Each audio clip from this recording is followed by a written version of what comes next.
Hey, what's up guys? Hope you're having a good day. In today's video, we're going to figure out if Edward's grave is in Assassin's Creed Syndicate. But before we get on with the rest of the video, I must warn you that there are spoilers for Black Flag, Syndicate, and the AC Forsaken novel in this video. With that said, let's begin. Join the Brotherhood. Pisspot. So first, how did Edward end up in London?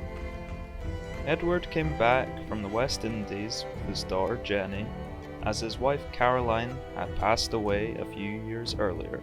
After dealing with the house they had in Bristol, Edward and Jenny headed to London to start the life Edward dreamt of, and also to join the Assassin Brotherhood there. While renting a house at first before buying a manor, the landlord's daughter caught Edward's eye and would eventually become the mother of their son, Haytham. On December 3rd, 1735, the Kenway Manor was raided by mercenaries and Edward was killed by these mercenaries. He died at the age of 42. So we know Edward was buried in London, as in the AC Forsaken novel, Haytham mentions that his father was buried at a chapel. Haytham mentions that they were able to come back to the house on the same day as the funeral and have a service, meaning it must be fairly close by. The Kenway Manor is located in London, where you even play a mission exploring the lower levels of the manor at the end of Sequence 4 in Assassin's Creed Syndicate. Now, this is the selection of locations Edward could be buried at.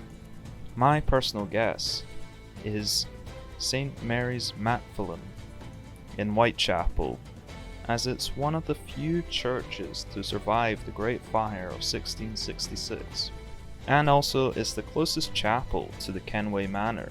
A few of the chapels were built in the 1740s, so after Edward was buried. So Edward's grave is not actually in Syndicate, but kind of canon-wise and stuff, it would have been. So it's just, there's no grave marked Edward Kenway, but most likely he was buried in London, and his grave would have been in Syndicate, but none of the graves have names on them. So comment down below which chapel you believe Edward would have been buried at. And as always, thanks for watching, and I'll see you next time.